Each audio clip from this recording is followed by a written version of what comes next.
gaano kahirap ang itakwil mo ang iyong sarili. Gaano kahirap na itakwil mo ang pangarap mo para kay Kristo. Gaano kahirap na isurrender mo yung trabaho mo para lang masunod mo yung calling mo kay Lord. Gaano kahirap na isurrender mo ang lahat para lang kay Lord. Ay, basahin natin ulit ang aklat ng 1 Peter chapter 4 verse 1 to 5. Dahil si Kristo'y nagtiis ng hirap sa buhay na ito, kayo man ay dapat maging handang magtiis. Sapagkat ang nagtitiis ng hirap sa buhay na ito ay tumatalikod sa kasalanan. Kaya nga mula ngayon ay mamuhay na tayong sumusunod sa kalooban ng Diyos at hindi sa nasa ng laman. Sapat na ang panahong inaksayan ninyo sa paggawa ng mga bagay na kinahumalingan ng mga hentil. Kahalayan, masasamang nasa ng laman, paglalasing, walang tigil sa pagsasaya, pag-iinuman at kasuklam-suklam na pagsamba sa Diyos-Diyosan. Nagtataka nga sila kung bakit hindi na kayo sumasama ngayon sa kanilang magulong pamumuhay. Kaya't kayo'y sinisiraan nila, ngunit mananagot sila sa Diyos na hahatol sa mga buhay at sa mga patay. Amen. Batay sa binasa natin sa aklat ng 1 Peter chapter 4 verse 1 to 5, ang title ng preaching ngayon ay Regalong Buhay. So, lahat tayo tumanggap ng kagandahang loob ng ating Panginoon. Lahat tayo tumanggap ng panibagong buhay sa pamamagitan ng ating Panginoong Jesucristo. Nang ang ating Panginoon ay mamatay, siya ay nag-alay ng buhay para sa atin ng mga makasalanan. Sa pamamagitan ng kanyang kamatayan, ibinigay niya sa atin ang kanyang buhay. At ngayon, ang kasuotan natin ngayon ay taglay natin yung buhay ni Kristo. Kaya nga, yung title natin ngayon ay Regalong Buhay. So, mga kapatid, naway mabless po tayo sa mga salitang ating mapapakinggan at naway sa bawat salita na ating maririnig ay maging taus-puso yung salita na ating papakinggan. Kadugtong lamang ito na ating pinakinggan nung last week na ang title ay Kung May Diyos, Nasaan Siya? So, tayo bang lahat ay nag-highlights nung linggo? Nag-highlights ba tayo? So, nunod ba natin ang kalooban ng ating Panginoon? So, maraming salamat. Kadugtong lamang ito ng preaching nung last week.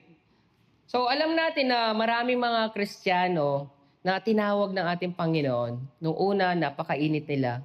Pero, habang tumatagal, bumabalik sila sa pagiging makasalibutan.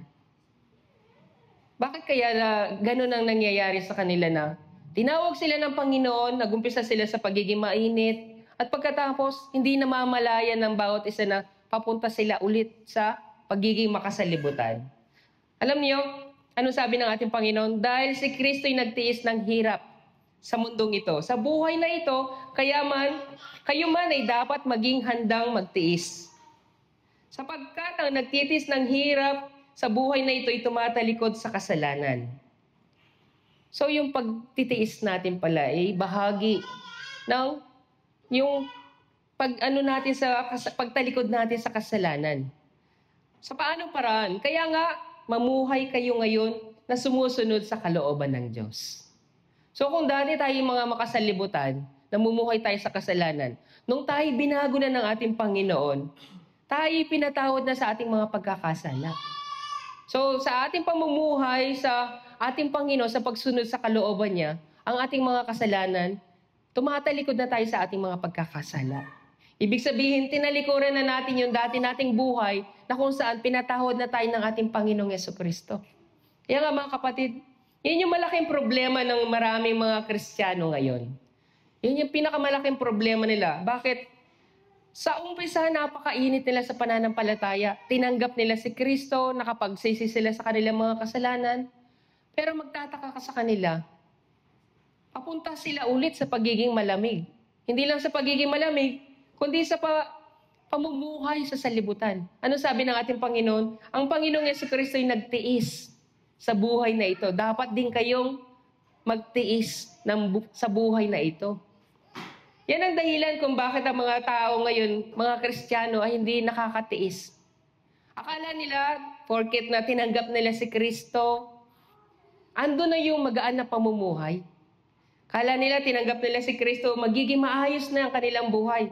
Pero ano sabi ng Panginoon? Matuto kayong magtiis. Pero tayo mga kapatid, willing ba tayong magtiis? Sabihin niyo sa katabi niyo, willing ka bang magtiis? Dahil ang pagtitiis, pagtalikod sa kasalanan. Kung tayo tumatalikod na sa salibutang ito, tayo rin naman, matuto tayong magtiis sa buhay na ito. Kaya nga sabi ng ating Panginoong Jesucristo, dito sa Biblia, sabi niya dito sa Mateo chapter 10 verse 22, kapupuotan kayo ng lahat dahil sa pagsunod sa akin. Ngunit ang manatiling tapat hanggang wakas ay siyang maliligtas. Habang sumusunod tayo sa kalooban ng ating Diyos, diyan papasok yung labanan ng espiritual. The more na sumusunod tayo sa kalooban ng ating Diyos, tumitindi naman yung labanan natin. The more na lumalapit tayo sa ating Panginoon, tumitindi yung pagsubok na meron tayo. Kaya nga sabi ng Panginoon, dapat kayong magtiis. Andun yung salita ng ating Panginoon na dapat kayong magtiis. Kaya magtataka yung mga bago sa pananampalataya na mainit. Bakit ganito ang nangyayari? The more na lumalapit ako sa Panginoon, para bang may pagkakaiba. Para bang nung nasa salibutan ako, parang walang problema. Walang kabigatan na nararamdaman, walang mga pagsubok. Pero nung dumating ako sa punto na tinanggap ko si Kristo sa buhay ko, saka naman pumasok yung mga pagsubok. Saka naman pumasok yung mga bagay na pang spiritual na labanan. Kaya nga yung mga mananampalataya, mula sa pagiging mainit, tumatalikod sila sa pananampalataya. Bumabalik sila sa pagiging makasalibutan. Kaya nga pinaalala ng ating Panginoon, dapat kayong magtiis sa buhay na ito. Dahil si Kristo man ay naging matiisin sa buhay nung siya nabubuhay dito. So yun yung tanda pala na tayo'y tumatalikod na sa kasalanan, yung matuto tayong magtiis. Sa kabila ng mga pagsubok na dumarating sa atin, dahil nga ang ating Panginoong Jesucristo noon, nagtiis siya. Alam ninyo kung gaano yung tiniis niyang hirap. Kung paano siya nagtiis ng hirap nung siya hamakin, nung ipako siya sa krus, nung siya mamatay. Lahat ng yan tiniis niya para lamang mapatawad tayo sa ating mga kasalanan. So tayo man, dapat tayo matutong magtiis. Kaya nga ang Panginoon, pinapaalalahanan niya tayo na matuto tayo magtiis. Alam niyo kung bakit? Dahil habang lumalapit tayo sa Diyos, andyan naman yung dyablo. Hihilain ka ng dyablo, pabalik. Gusto ng dyablo na mamuhay ka muli sa salibutan. Anong i-offer sa inyo ng dyablo? Isang magaan na pamumuhay. Dahil nga, baguhan ka pa lang sa salita ng ating Panginoon, hindi mo pa nauunawaan yung mga bagay-bagay patungkol sa labanan. Kaya ang dyablo, sasamantalahin niyang kayo ay tuksuhin para maibalik lang kayo sa pagiging makasalibutan. So ang tendency niyan, yung tao na yun, babalik siya sa salibutan. Dahil iniisip niya na ang pagiging Kristiyano ay magaan na pamumuhay. Ang pagiging Kristiyano ay puro pagpapala. Hindi ganoon. Ang tunay na pananampalataya, ang tunay na labanan natin ngayon ay spiritual. Punong-puno ng pagsubok ang namumuhay sa pananampalataya. Punong-puno na ito ng labanan dahil nga nandyan na yung ating kalaban. Isang halimbawa dito ng spiritual na pamumuhay kung paano sumunod sa kalooban ng Diyos ang ating Panginoong Jesucristo. Nung siya'y tuksuhin ng dyablo. Habang ang ating Panginoong Jesucristo ay nagpa-fasting, ano ang layunin niya? Masunod niya ang kalooban ng Diyos. Pero pumasok doon yung dyablo para tuksuhin si Jesus. Ano yung purpose niya? Para pagaanin yung pagpapasting niya. Ganon din tayo. Pag ang Kristiyano ay dumaranas ng mga problema, mga pagsubok, andyan ng dyablo para pagaanin yan. Sasabihin niya sa inyo, bumalik ka na sa salibutan. Kasi nung tinanggap mo si Kristo, bumigat lalo yung buhay mo. Sasabihin sa iyo ng dyablo, bumalik ka na sa salibutan. Maniwala ka sa akin, gagaan ang iyong buhay. Ganon ang ginawa ng dyablo kay Jesus Christ. Nung nagugutom si Jesus, nagugutom ka, kumain ka na. Ginagawa ng dyablo iyan para tayo'y ilihis sa tamang daan. Pero ang Panginoong Jesucristo, anong sabi niya? Magtiis ka lang. Tiisin mo lang yung mga paghihirap, mga pagsubok na meron ka. Tiisin mo lang yan. Kasi nga ang i-offer sa iyo ng dyablo, magaan na pamumuhay. Tignan ninyo mga nasa salibutan. Napakagaan ng kanilang pamumuhay. Para silang walang iniintindi. Pero yung mga taong mananampalataya, anong iniintindi nila? Kung paano sila makakapunta ng langit.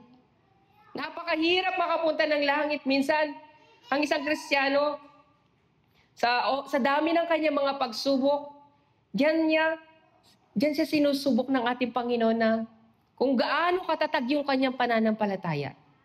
Diyan na pumapasok yung sasabihin niya, nagsisisi na ako na sumunod pa ako sa kalooban ng ating Panginoon.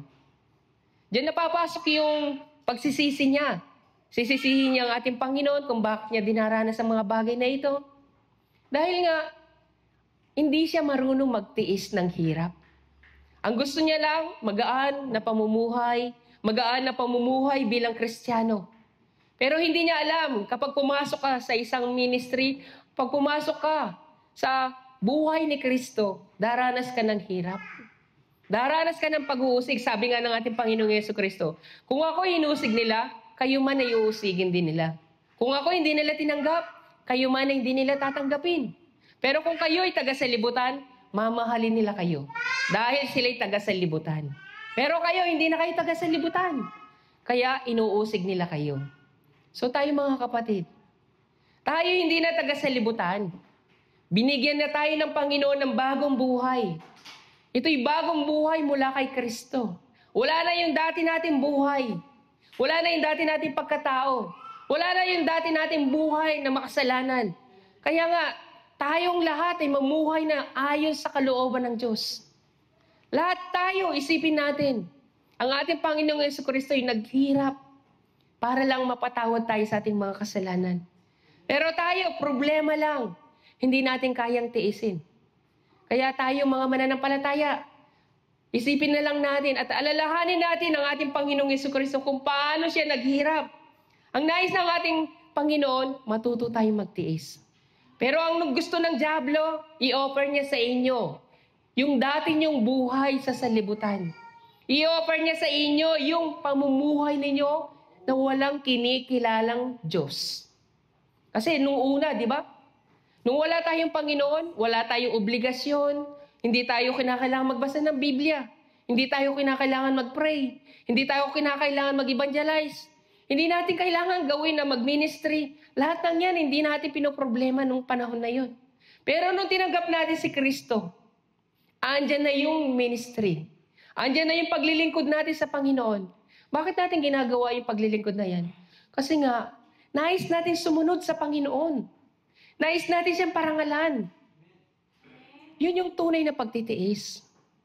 Pero kung nais natin makabalik sa salibutan kasi nga nahihirapan na tayo, paano yung buhay, yung panibagong buhay na ibinigay sa atin ng ating Panginoon? Dito sa teksto na ating binasa, ang sabi doon, inuusig kayo ngayon dahil hindi na kayo nakikisama sa kanila. Bakit hindi na kayo nakikisama sa kanila? Kasi nga, binigyan na kayo ng bagong buhay. Iba na yung buhay nyo ngayon. Kung dati, lasinggero kayo, hindi na kayo nakikisama sa mga kaibigan yung umiinom. Kasi nga, binago na kayo ng ating Panginoong Jesucristo. Kaya nga, ang tendency niyan, inuusig na kayo ng mga tao. Kung paano inusig ang ating Panginoong Jesucristo, uusigin din kayo ng mga tao sa salibutan. Dahil bahagi na kayo ni Kristo. Hindi na kayo bahagi ng salibutan ito. Kayo'y tinubos na ng ating Panginoon. Tinubos na kayo ng ating Panginoong Jesucristo sa pamagitan ng kanyang kamatayan sa krus. Kaya gamitin ninyo yung bagong buhay ninyo. Gamitin nyo yan upang ipangaral ng magandang balita. Paano nyo gagamitin yan? Ibahagi ninyo ang patotoo ninyo kung paano kayo binago ng Panginoon. Madaming mga Kristiyano na binago ng Panginoon. Pero hindi nila pinapatotohanan kung paano sila binago. Andyan lang sila. Nagsisimba lang sila. Alam nila, ramdam nila sa Panginoon. Ramdam nila sa puso nila na sila'y binago. Pero hindi nila binabahagi yan sa ibang tao. Paano niya pararangalan ng Panginoon? Paano kayo magiging ilaw na sangkatauhan kung kayo mismo, hindi nyo ibinabahagi yung patotoo ninyo sa ibang tao? Anong klaseng pagbabago ang binago sa inyo ng ating Panginoon? Paano nyo masasabing kayo binago ng ating Panginoon kung wala naman kayong patotoo? Kayo lang ang nakakaalam na binago kayo ng Panginoon. Pero para sa ibang tao, hindi nila alam na kayo binago. Ang alam lang nila, dati kang ganyan. Dati kaibigan ka namin. Pero dapat ibahagi nyo rin ang patotoo ninyo kung paano kayo binago ng ating Panginoon. Kaya nga sabi ng ating Panginoon dito sa 1 Peter 4, verse 3, sapagkat sapat na ang panahong inaksaya ninyo sa paggawa ng mga bagay na kinahumalingan ng mga hentil. Kahalayan, masasamang nasa ng laman, paglalasing, walang tigil sa pagsasaya, pag-iinom, at kasuklam-suklam na pagsamba sa mga Diyos-Diyosan. Dati tayong ganyan. Pero iniwan na natin ang mga bagay na iyan. Dahil bahagi na tayo ni Kristo. Hindi na tayo bahagi ng sanlibutang ito. Minsan sa sobrang bigat ng pagsubok, diyan natin naisip na gusto ko nang bumalik sa sanlibutan. Kasi napakahirap na nang dinaranas ko ngayon. Alam niyo mga kapatid, kung babalik kayo sa kasalanan, kung babalikan ninyo ang sanlibutan, ipinapailalim niyo ulit ang inyong sarili sa kasalanan. Ano sabi ng ating Panginoon sa Biblia? Ang nagpapatuloy sa pagkakasala ay kampon ng dyablo. Kayo man ay hindi na dapat magpatuloy sa pagkakasala. Ang tunay na binago ng ating Panginoon, kahit na siya'y magkasala sa harapan ng ating Panginoon, bukas na ang kanyang mga mata. Magkasala man siya, nare-realize niya agad ang kanyang pagkakasala.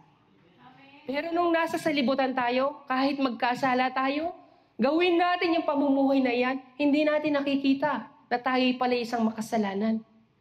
Yan ang tunay na binago ng ating Panginoon. Once na magkasala ka, mararamdaman mo sa puso mo. Andyan yung guilty na tayo'y nagkasala sa harapan ng ating Diyos. Yun yung pamumuhay espiritual. Ramdam mo sa puso mo na ikaw ay binago na. May kakaiba kang nararamdaman. Every time na magkakasala ka, nagigilty ka sa puso mo. Kasi nga, binago ka na ng Panginoon eh. Pero nung dati, magkasala ka, wala lang sa iyo yan. Uminom ka, maglasing ka, mamuhay ka sa salibutan, puro kahalayan, pagsasaya. Lahat ng yan wala sa iyo. Normal lang yan sa iyo. Basta masaya ka sa salibutan, normal lang yan. Pero nung tinanggap mo si Kristo, habang ginagawa mo yung mga bagay na yan, nakukonsensya na tayo. Kasi nga, nasa puso mo na si Kristo eh. Kasama mo na si Kristo. Kaya nga pinapaalalahanan tayo ng ating Panginoon. Anak, magtiis ka lang. Tiisin mo. Pigilan mo yung sarili mo sa paggawa ng kasalanan. Kasi nga ano sabi ng Panginoon, ang nagpapatuloy sa pagkakasala ay kampo ng dyablo. Sa bawat paggawa natin ng kasalanan, humihiwalay tayo muli sa ating Panginoon. Nagiging bahagi tayo muli ng makasalibutan. Ibig sabihin, nagiging kampong tayo muli ng dyablo. Imbis na tayo alipin na ng ating Panginoong Jesucristo, nagiging alipin tayo ulit ng dyablo. So mga kapatid, paano ba tayo makakapunta ng langit? Gaano kahirap ang makapunta ng langit?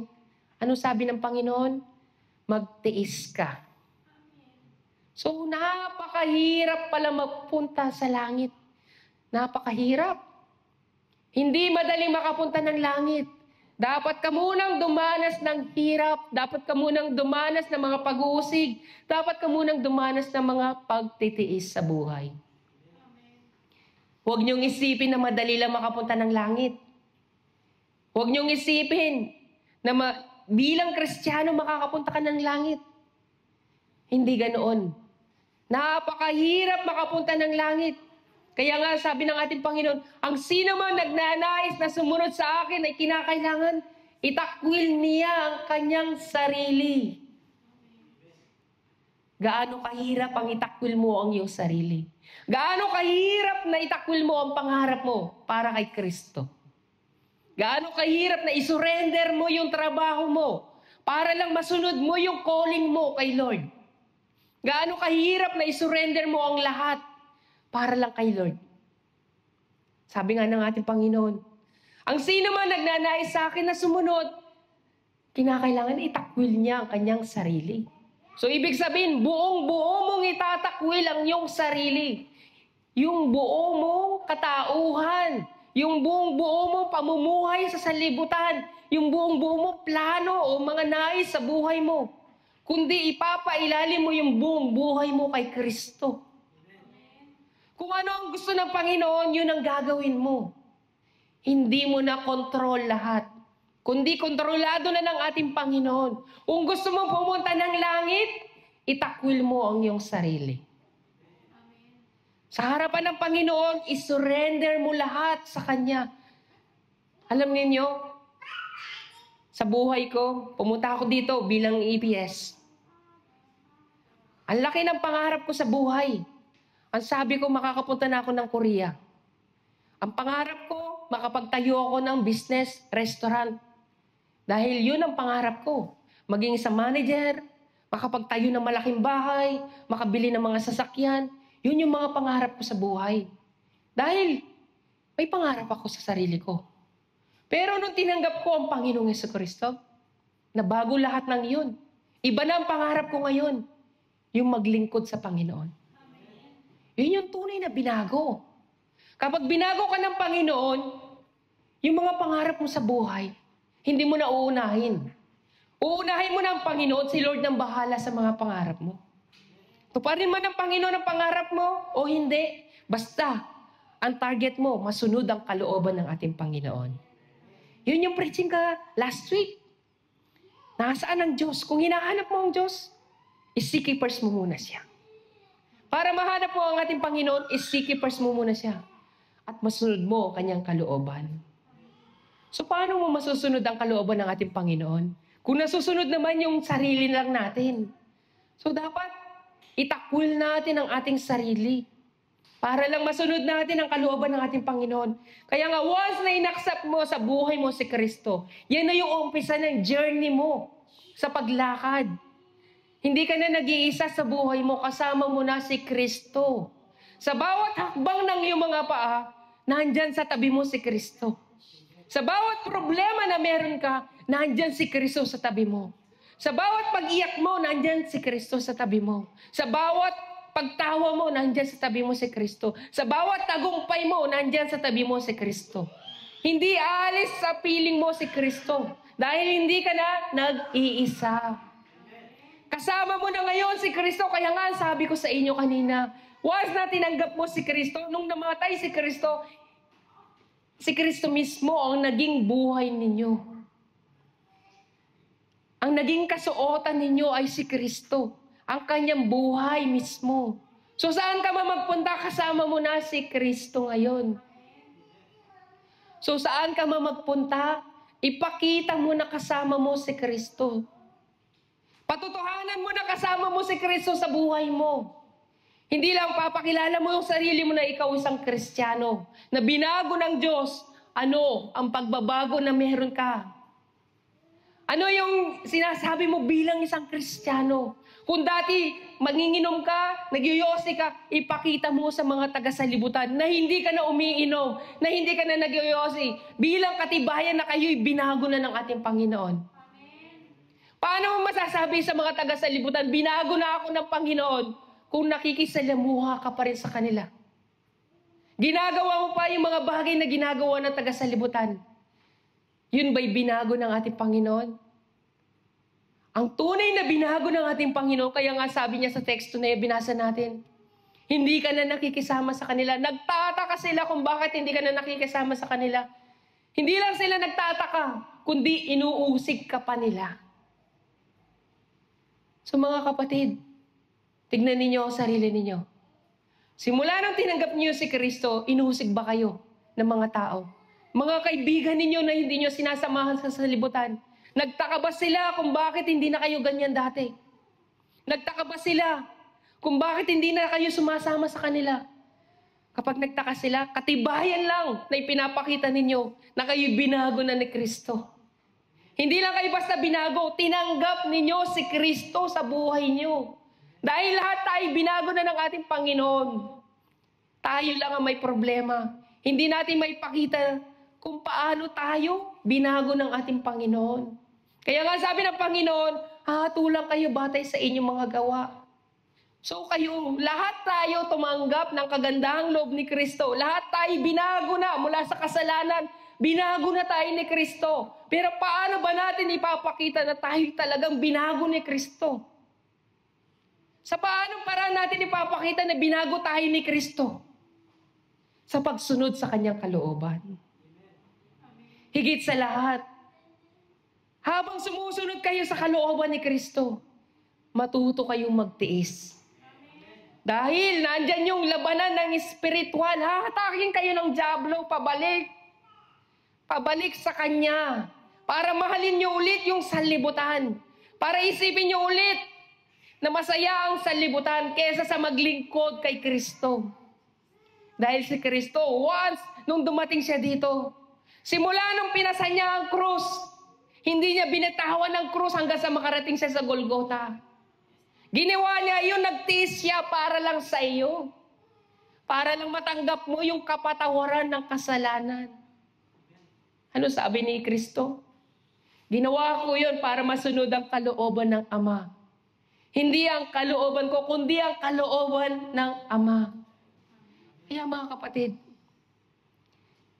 sa araw na tinanggap mo si Kristo sa buhay mo, start na yun ng journey ninyo ni Kristo.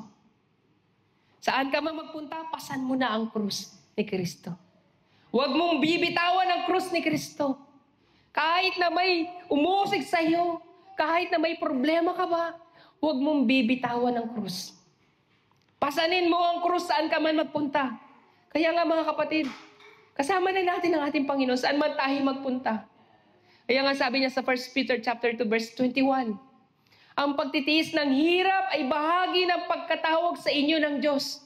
Sapagkat nang si Kristo'y magtiis para sa inyo, binigyan niya kayo ng isang halimbawang dapat ninyong tularan. Tingnan niyo si Kristo'y nagtiis din ng hirap. Kaya nga sabi niya, binigyan tayo ng isang halimbawa na dapat nating tularan, na dapat tayo maging matiisin. Nang siya'y insultuhin, hindi siya gumanti. Nung gabi na yun, hindi siya gumanti. Nang siya ipahirapan, hindi siya nagbanta. Alam niyo ang Panginoon, kaya niyang patayin kahit sino. Sa isang salita lang. Diyos siya. Kaya niyang gawin ang lahat na yun. Sabihin niya lang, bumaba kayo dito mga anghel, puksain niyo itong lahat ng mga ito. Pero hindi niya ginawa yun. Pinasan niya ang lahat ng hirap. Hindi siya nagreklamo. Ginawa niya iyon bilang isang halimbawa ng pagtitiis. Para makamtan ninyo yung gantimpala ng Panginoon na buhay na walang hanggan. Yung kapatawaran ng ating mga pagkakasala. Yun yung sinasabi ng ating Panginoon. Sabi niya, sa halip, ipinaubaya niya ang lahat sa Diyos sa makatarungan kong humatol.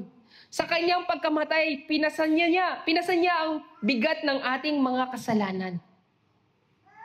Upang tayo ngayon mamatay sa kasalanan at mamuhay naman ayon sa kalooban ng Diyos. So ibig sabihin, ang target pala natin ngayon bilang mga mananampalataya ang sundin ang kalooban ng Diyos. Dahil tinanggap na natin ang kapatawaran ng ating kasalanan, ang target na natin ngayon ay sumunod sa kanyang kalooban. Kaya nga ating Panginoon, nung tinubos tayo sa ating mga pagkakasala, sa pamagitan ng kamatayan ng ating Panginoong Jesucristo, yung kanyang dugo mismo ay dumanak sa krus. Ang dugo niya mismo ang luminis sa ating mga kasalanan. Sa pamagitan ng kanyang kamatayan, tiniis niya ang lahat ng hirap na iyon para lang mapatawad tayo sa ating mga pagkakasala. Sa bawat pagpasan niya ng krus, kapatawaran sa ating mga kasalanan. Sa bawat latay na kanyang tinanggap, kapatawaran sa bawat pagkakasala. Sa bawat pagpukpok sa kanyang mga kamay, mga pako, kapatawaran sa ating mga kasalanan. Habang pinapasan niya papuntang Golgotha, sa bawat pagyapak niya ng kanyang mga paa, kapatawaran sa bawat kasalanan. Ginawa iyon ng ating Panginoong Jesucristo para ipakita na dapat tayo magtiis din ng hirap upang makamtan natin ang buhay na walang hanggan. Huwag tayong magpakampante. Ang buhay ng isang mananampalataya ay punong-puno ng labanan. Hindi ito isang labanan lamang na basta-basta. na pagkatapos na tinanggap mo si Kristo, ay babalik ka na, aatras ka na kasi hindi mo na kaya. Ang gusto ng Panginoon, bilang isang mananampalataya, matutuhan ninyo magtiis ng hirap. Kaya mga kapatid, nung si Kristo'y mamatay sa krus, ipinadama niya sa atin ang kanyang pag-ibig. Ipinadama niya ang pagmamahal niya para sa atin, para lang mapatawad tayo sa ating mga kasalanan. Pero tayo hindi natin matanggap. Sa puso natin na tayo dumaranas ng mga pagsubok sa buhay natin. Kaya nga hindi natin kayang tiisin ang lahat ng ito. Pero ang Panginoon, ginawa niya iyon. Pinadama niya pa rin sa atin yung pagmamahal niya sa pamagitan ng pagsugo sa kanyang bugtong na anak. Hindi lang tayo basta pinatawad ng ating Diyos. Ipinakita niya ang kanyang pag-ibig. Example si Kristo sa atin. Kaya nga sinasabi sa John 3 verse 16, sapagkat gayon na lamang ang pag-ibig ng Diyos sa sangkatauhan. Kaya't ibinigay niya ang kanyang bugtong na anak upang ang sino mang sumampalataya sa kanya hindi mapahamak, kundi magkaroon ito ng buhay na walang hanggan. Madalas ginagamit ito ng mga tao. Madalas na ginagamit itong Bible verse na ito, pero napakadaling intindihin, napakadaling unawain, napakadaling i-memorize. Pero sinasabi ko sa inyo, hindi dapat ganoon ang ginagawa natin. Ang salita ng John 3:16 ay dinadamdam natin. Isinasa puso natin ang salitang iyon. Hindi lang minememorize, hindi lang binabasa, kundi yung passage na yun, dapat nararamdaman ng puso natin. Ramdam natin yung pagmamahal ng Diyos sa atin. Ramdam natin yung kamatayan ni Kristo sa buhay natin. Ramdam natin yung habag ng Diyos para sa atin. Hindi lang yung basta binasa natin na parang isang salita lang, kundi habang binabasa natin yun, nararamdaman natin yung napakalaking pagmamahal ng Diyos para sa atin. Kaya mga kapatid, hindi lang natin dapat binabasa, kundi dinadamdam natin sa puso natin na mahal tayo ng ating Diyos. Na tayo binago na ng ating Diyos dahil binago na tayo ng Diyos, ramdam natin sa puso natin yung malaking pagmamahal ng ating Panginoon. Alam niyo kung bakit? Dahil andun tayo nung si Kristo'y pahirapan. Andun kayo. Nung si Kristo'y pahako sa krus, andun ka. Alam niyo kung paano kayo nandoon? Dahil sa kasalanan na meron tayo. Tayo mismo naging dahilan kung bakit namatay si Kristo. Saksi tayo sa pagkamatay ni Kristo. Hindi man tayo nandun para makita ng ating mga mata, pero nandun tayo. Tayo mismo yung naging dahilan kung bakit namatay si Kristo sa krus.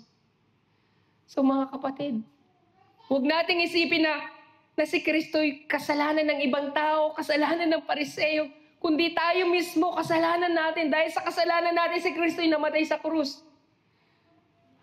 Ramdam natin sa puso natin kung paano pinahirapan si Kristo. Nararamdaman natin yung bigat na pasan ni Kristo sa ang krus. Pero kung hindi natin ramdam si Kristo sa puso natin, paano natin masasabi na tayo binago na ng ating Panginoon? Paano natin masasabi na nasa atin ang ating Panginoong Jesucristo? Sa bawat hakbang niya, pasan niya ang krus, kapatawaran para sa ating mga kasalanan. Kaya mga kapatid, sinasabi sa aklat ng Isaiah chapter 53 verse 5-6, ngunit dahil sa ating mga kasalanan, kaya siya nasugatan. Siya ay binugbog dahil sa ating kasamaan. So nandun tayo. Andun tayo, saksi tayo sa paghihirap na dinanas ng ating Panginoong Jesucristo. Dahil sa ating mga kasalanan, kaya siya nasugatan. Dahil sa ating kasamaan, binugbog si Kristo. Tayo'y gumaling dahil sa pahirap na dinanas niya at sa mga hampas na kanyang tinanggap. Tayong lahat ay tulad ng tupang naliligaw. Nagkanya-kanya tayo ng lakad. Ngunit ipinataw ni Yahweh sa kanya ang kaparsang tayo dapat tumanggap. Ganon kalaki ang pag-ibig ng ating Diyos.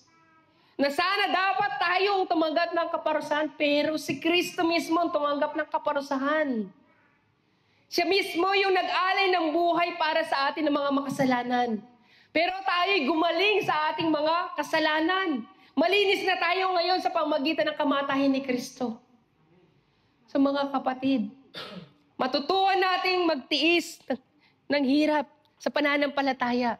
Kaya mga kapatid, Kaya nga sinasabi niya sa Hebrew chapter 5 verse 8, kahit na siya ay anak ng Diyos, natutunan niya ang tunay na kahulugan ng pagsunod sa pamagitan ng pagtitiis. Kaya nga tayo mga kapatid, konting problema lang, meron na tayong reklamo sa ating Panginoon. Konting pagsubok lang, natitisod na tayo. Konting rebuke lang, tumatalikod na tayo sa ating Panginoon. Kaya mga kapatid, paalala ng ating Diyos, matuto tayong maging matiisin. Dahil ang pagtitiis naman natin yan ay magbubunga ng buhay na walang hanggan. Ang pagtitiis na yan ay pakikibahagi natin sa paghihirap ni Kristo. Kung paano si Kristo ay natutong maging matiisin kahit na siya'y anak ng Diyos. Tayo nga'y anak tayo ng pakasalanan. Pero siya'y anak ng Diyos. Natutunan niyang magtiis. Tayo pa kaya? Lahat ng mga pagsubok na dumarating sa atin, tawanan niyo lang. Kasi malaki ang Diyos ninyo. May Diyos kayo. Hindi katulad ng dati na taga-salibutan ng walang Diyos. Pero ngayon, may Diyos na kayo. Kaya sa bawat pagsubok na meron kayo, tawanan na lang ninyo. Ipagpasalamat niyo pa sa ating Panginoon dahil kasama ninyo sa bawat pagsubok na yan si Kristo. Kaya mga kapatid, sabi ng ating Panginoon, hindi pa humahantong sa pag-aalay ng dugo ang pakikipaglaban ninyo sa mga kasalanan. So, ibig sabihin, problema pa lang ang meron tayo. Hindi pa tayo humahantong sa pag-aalay ng dugo. Sino ba yung mga nag-aalay ng dugo na yan? Yung mga misyonary na pumupunta sa ibang bansa. Hindi nila alam kung sila ba'y papatayin o mamamatay. Pero tayong malaya, tayong nakakapagsimba every Sunday. Malaya tayong nakakapagpuri dito. Walang humahadlang sa inyo. Walang nagtatangka na pumatay sa inyo. Kaya nga sabi ng Biblia, hindi pa humahantong sa pag-aalay ng dugo ang pakikipaglaban ninyo sa kasalanan. So tayo, pinatawad tayo sa ating mga pagkakasala sa pamagitan ng pag-aalay ng dugo ni Kristo. Hindi ko sinasabing, pasanin ninyo yung krus, mag-alay din kayo ng dugo. Hindi ganoon. Ginawa na yun ng ating Panginoong Jesucristo. Ang dapat na lang natin gawin, matuto tayo sumunod sa kalooban ng ating Panginoon. Matuto tayong magtiis. Huwag ninyong isipin na tayo isang Kristiyano na makakapasok na tayo ng langit. Sino ba ang tunay na Kristo? Sino ba ang tunay na binago ni Kristo? Sino ba yung tunay na tumanggap na magandang balita? Yun yung taong sumusunod sa kalooban ng ating Ama. Siya yung tunay na tumanggap na binago ng ating Panginoon. Sino yung taong binago? At sino yung taong tumanggap kay Kristo? Yun yung taong nagpapatotoo na kung paano siya binago ni Kristo. Pinapatotohanan niya sa lahat ng tao na siya binago. Pinapakita niya sa mga tao kung paano ba nabubuhay si Kristo sa kanyang buhay. Nakikita rin ito ng mga tao. Saksi sila kung paano binago siya ng Diyos. Sa pamagitan ng patotoo niya, maraming tao sasampalataya. Sa pamagitan ng patotoo niya, maraming tao ang maliligtas at maging sila man ay magsisisi sa kanilang mga kasalanan. Sa pamagitan ng patotoo niya, maraming tao na tatanggap kay Kristo. Maraming manunumbalik mula sa sanlibutan papunta sa kaligtasan. Dahil sa patotoo, dahil sa binago ka na ni Kristo, ipapatotoo mo yan. Yan ang tunay na binago at tumanggap kay Kristo. Hindi yung Kristiyano ka lang na nagsisimba ka. Hindi pa ganap ang pagbabago sa iyong buhay. Hindi pa ganap ang pagtanggap mo kay Kristo kung gayon. Ang tunay na binago ni Kristo, yun yung nagpapahayag ng patotoo kung paano siya binago. Kaya nga, anong purpose kung bakit ka tinawag ng Panginoon? Anong purpose mo kung bakit ka binago ng Panginoon? Kung hindi mo patotohanan ng Panginoon sa iyong buhay, paano mo masasabi na ikaw ay isang Kristiyano na binago ng ating Panginoon? Asan ang patotoo mo?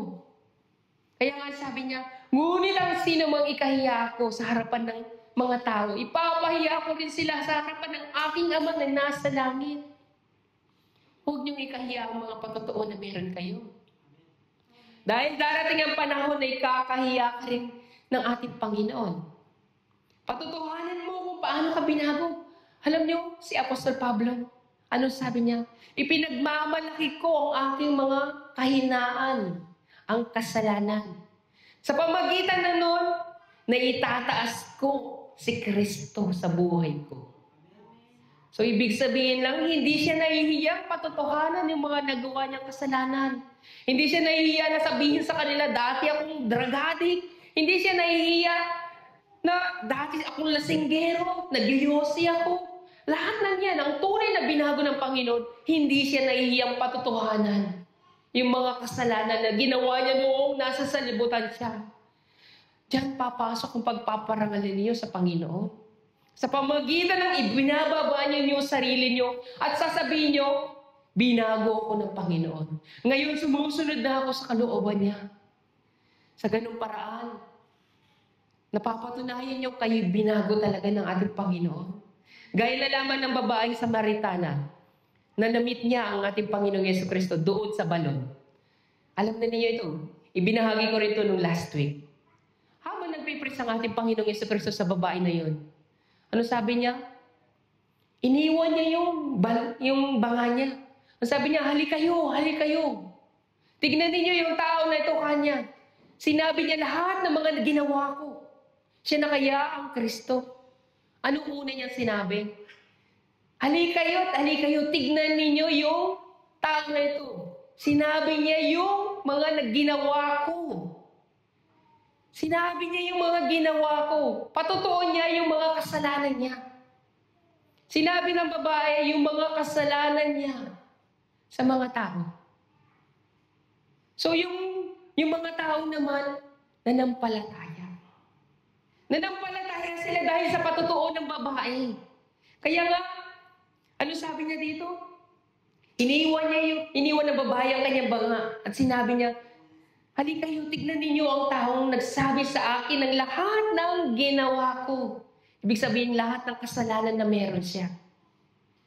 Ano bang ginawa niya kasalanan? Ang dami niya mga asawa, papalit-palit siyang asawa. Dati siyang ganoon na hindi siya makontento sa isang bagay.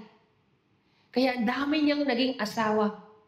So, pinatotohanan niya sa mga tao yung ginawa niyang kasamaan. Anong nangyari? Maraming Samaritano sa bayang iyon ang nanalig kay Jesus dahil sa patotoo ng babae. Yan ang sinasabi ko sa inyo. Patotohanan ninyo na kayo'y tunay na binago ni Kristo. Na sa gayon, maraming tao sasampalataya at marami pang sumampalataya nung mapakinggan siya. Pagkatapos sinabi nila, naniniwala kami ngayon, hindi na dahil sa sinabi mo, kundi dahil sa narinig namin siya. At alam namin siya'y tagapagligtas. So maniniwala ang mga tao na si Kristo nga ang tagapagligtas kung patutuhanan ninyo kung paano kayo binago ni Kristo. So sa pamagitan ng inyong mga patotoo, sa pamagitan ng inyong patotoo na kayo isang makasalanan na binago ni Kristo, ang mga tao man ay mananampalataya sa ating Panginoon. Alam niyo, nung Bible kami ng Friday, tinanong namin sila kung bakit sila nakikibahagi sa Bible study na ito, sa Zoom. Ang dami nakibahagi sa Zoom na yun sa Bible study. Iisa lang ang naging sagot nilang lahat. Ang sagot nilang lahat, nandito kami dahil nais namin maranasan ang salita ng Panginoon. Na-inspired kami sa patotoo ni Brother Vincent. Dahil sa patotoo niya, mula sa pagiging makasalibutan at makasalanan, binago siya ng Panginoon. Nais din namin na maranasan yung pagbabago na nararanasan niya ngayon. Pinuhay niyo yun? Hindi niya kakilala ng mga tao. Hindi niya kaibigan ng mga tao. Pero dahil sa patotoo niya, ginawa niya, pinatotohanan at hindi niya kinahiya na siya isang makasalanan. Ang mga tao man ay naghahangad na maranasan ng Panginoon. Naghahangad sila na sila man ay mabago ng Panginoon. Naghahangad sila na maranasan nila sa puso nila, Lord, gusto ko rin maranasan yung pakiramdam na nararanasan ni Brother Vincent. Dahil sa patotoo niya, ang daming mga kaluluwa na nanampalataya ngayon sa Panginoon. Ang daming nabago yung puso nila, na nagkaroon sila ng pag-asa sa buhay nila, na sumampalataya din sila sa ating Panginoon. Biruin niyo, kahit hindi mo kakilala, sasampalataya siya sa ating Panginoon dahil sa patotoo na meron ka. Kaya nga sinasabi ko sa inyo, mag-live kayo sa oras ng service. Dahil hindi nyo alam kung sino sa kanila ang maliligtas. Hindi nyo alam kung sino sa kanilang nakikinig ngayon. At hindi nyo alam, ito na pala yung time. Sa oras na mapakinggan nila ang mensahe ng Diyos, magsisisi sila. Tatanggapin din nila ang ating Panginoon. Marirealize nila na sila isang makasalanan. Kaya mga kapatid, hindi lang yung babae na napatotoo, kundi lahat ng tumanggap kay Kristo doon. Sila man ay nagpatotoo na. Ano sabi nila? Hindi na kami naniniwala dahil sa sinabi mo, kundi dahil narinig namin siya. Hindi lang yung babae ngayon ang sumasampalataya, kundi lahat ng tao sa bayan ngayon sumasampalataya na kay Kristo.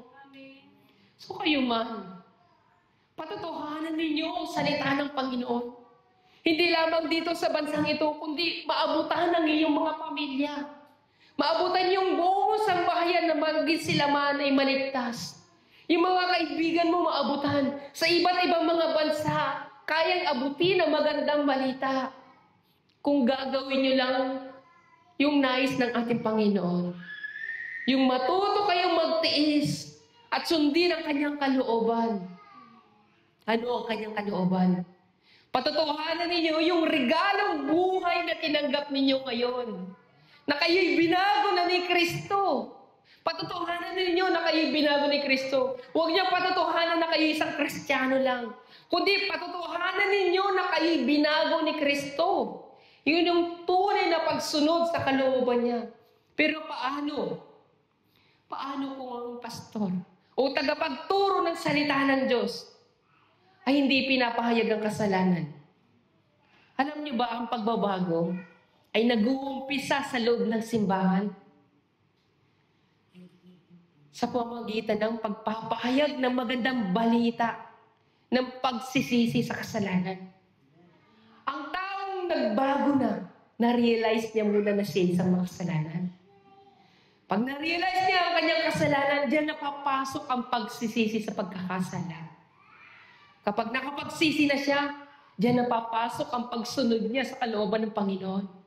Mapapatotohanan na niya na siya'y binago ng ating Panginoon. Pero paano? Kung sa loob mismo na simbahan, hindi itinuturo ng tagapagturo na sila ay isang makasalanan. Paano na lamang kung yung mga miyembro ng simbahan ay hindi pinaparealize sa kanila na sila ay makasalanan? Paano sila magsisisi? Paano nila marirealize na sila ay makasalanan? Paano nila patotohanan na sila ay binago ni Kristo kung sila ay hindi nakapagsisi sa mga kasalanan nila? Paano nila mapapatotohanan si Kristo kung sila man ay hindi sila tumalikod sa pagkakasala? Napakahalaga sa loob ng simbahan na ma-realize ninyo na kayo ay makasalanan. Napakahalaga na maituro sa loob ng simbahan na kayo ay dapat magsisi sa mga pagkakasala na meron kayo. Kaya mga kapatid, itong mga salitang ito na nagbibigay buhay, itanim ninyo sa inyong mga puso't isipan. At ibahagi ninyo sa inyong mga kapatiran, sa mga tao sa salibutan, na dapat din sila magsisi sa kanilang mga kasalanan. Kung nais nilang maranasan ng Panginoon, una sa lahat, pagsisihan mo muna ang iyong mga pagkakasala. Nang sa gayon, linisin ka ng Panginoon. Pag nilinis ka ng Panginoon, sa iyo si Kristo sa buhay mo. Magkakaroon ka ng patotoo, patungkol sa Kanya. Doon mo mamimit ang ating Panginoon. Mamimit mo ang Panginoon through preaching. Mamimit mo siya kung hahanapin mo lamang si Kristo. Kaya nga nandito tayo para pakinggan ang mensahe ng Panginoon. Nandito tayo para tayo ma-revive sa ating spiritual na pamumuhay. Hindi tayo nandito para makinig ng salita ng Diyos, kundi narito tayo ngayon kasi nga nais nating maranasan si Kristo sa buhay natin. Sa bawat service, patotohanan ninyo ang ating Panginoon. Ano bang blessing na natanggap nyo ngayon? Hindi yung natapos ang service, Wala na. Inakalimutan na ninyo yung mensahe ng Panginoon. Kaya nga sabi ko sa inyo, i-highlights ninyo yung mensahe ng Panginoon o kaya magsulat kayo. Na sa gayon, maalala ninyo ang mensahe ng Panginoon. Wala bang pumapasok sa inyong puso? Wala bang tumatanim sa puso ninyo ang mensahe ng ating Panginoon? Bakit hindi nyo mapatutuhanan ng mensahe na narinig nyo ngayong araw na ito? Ano bang mensahe na ibinigay sa inyo ng Panginoon? Lagi kayo nagpo-post sa social media, pero hindi nyo pinapatutuhanan yung mga mensaheng narinig ninyo sa Panginoon. Kasi nga, hindi na ninyo maalala yung mensaheng tinanggap ninyo. Pero kung tinatanggap ninyo sa puso ninyo ang mensahe ng Panginoon, ngayon pa lang pinapatutuhanan na ninyo iyan.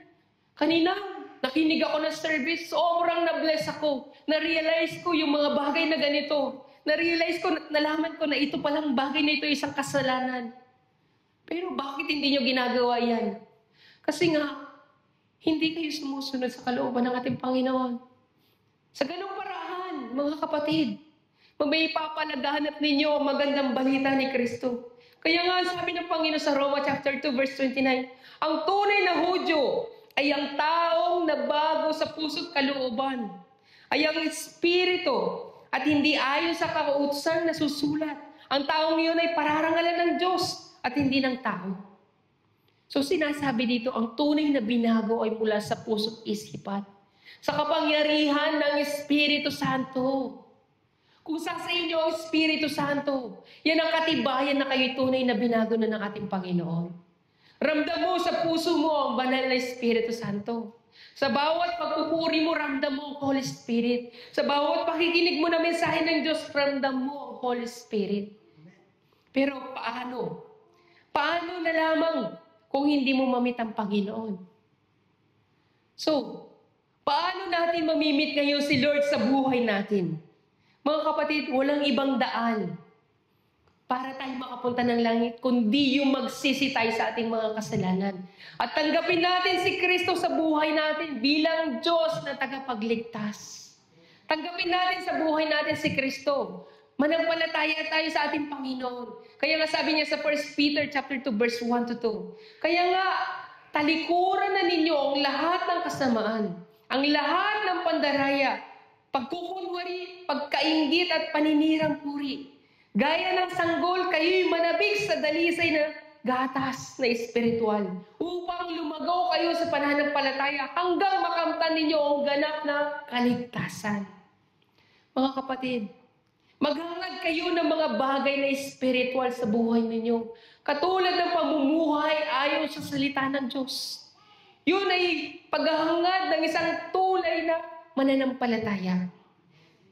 Sabi nga sa Pilipos chapter 3 verse 7, ngunit dahil kay Kristo, ang mga bagay na pinapahalagan ko ngayon, noon ay itinuturing kong walang kabuluhan ngayon. Oo, itinuturing kong walang kabuluhan ang lahat ng bagay bilang kapalit ng lalong mahalagang pagkilala kay Kristo Jesus, na aking Panginoon. Ang lahat ng bagay na pinapahalagan ko, na walang kabuluhan, makamtan ko lamang si Kristo at lubusang makasama niya. So ginagawa ni Apostol Paul, yung mga bagay na pinapahalagan niya nung wala pa siya kay Kristo, ay ngayon ay wala nang kabuluhan sa kanya.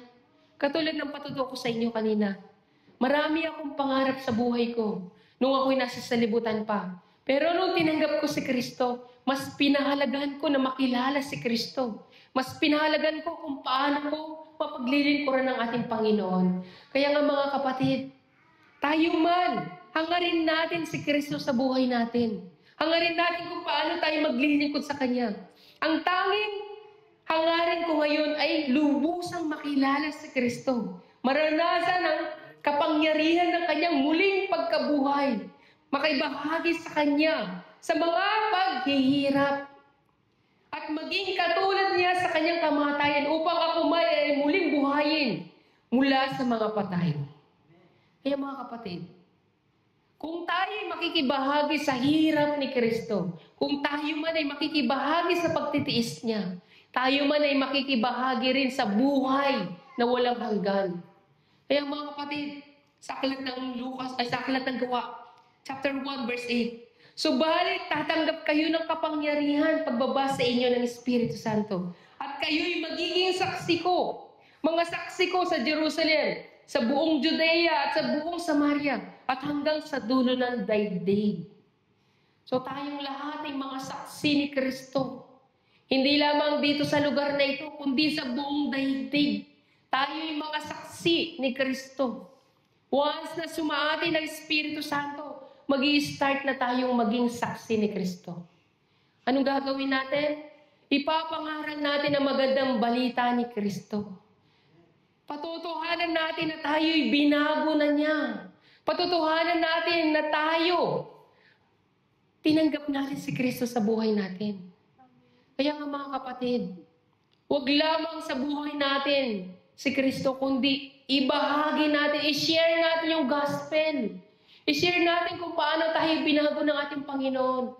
Kaya nga may tinatawag na testimony. Pinapahayag ninyo sa mga tao kung paano sila binago ni Kristo.